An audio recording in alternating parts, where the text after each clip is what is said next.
আসসালামু আলাইকুম। Hello everyone, কেমন আছেন সবাই? আল্লাহর রহমতে আমরা অনেক ভালো আছি। আপনারা অনেকেই জানেন আমি আমার বাবার বাসায় বেড়াতে এসেছি। তো আমার বড় বোন ও বেড়াতে এসেছে।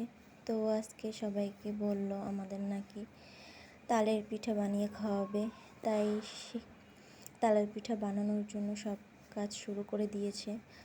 প্রথমে কলা গাছের পাতাগুলো কেটে নিয়েছে। এখন এক এক করে পাতাগুলো সব পরিষ্কার করে নিচ্ছে একটি পরিষ্কার কাপড় দিয়ে।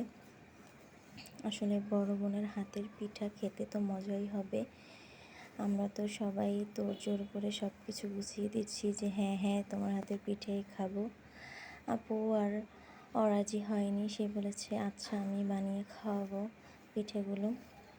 তো আমরা সবাই হেল্প করছিলাম সাথে সাথে। আর আমি তো ভিডিও প্রথমে নিয়ে নিচ্ছি চালের গুঁড়া, তারপরে লাগবে লবণ, তারপরে লাগবে চিনি, তারপরে তো তাল, সেটা তো অবশ্যই লাগবে।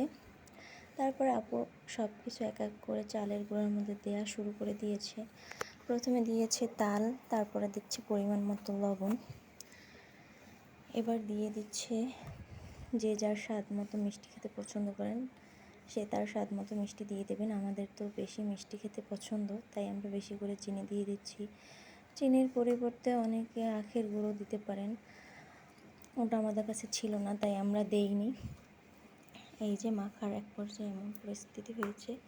তারপরে পানি দিয়ে এটাকে ভালোভাবে গলিয়ে নিয়েছে। এখন আপু বলতেছে যে পানি বেশি হয়ে গিয়েছে, তাই আবার একটু চালের গুঁড়ো নিয়ে মাখিয়ে নিল। তারপরে সেই কেটে রাখা পাতার উপরে একটি একটি করে আপু সেই গোলাগুলো ঘুরিয়ে ঘুরিয়ে পিঠার শেপ করে বানিয়ে নিচ্ছে। তারপরে আর একটা পাতা দিয়ে এটা ঢেকে দিয়েছে। তারপরে এটা নাকি চুলায় ভেজে নিলেই হয়ে যাবে তালের পিঠা। এক এক করে আপু সবগুলো পিঠাই এভাবে করে নিয়েছে।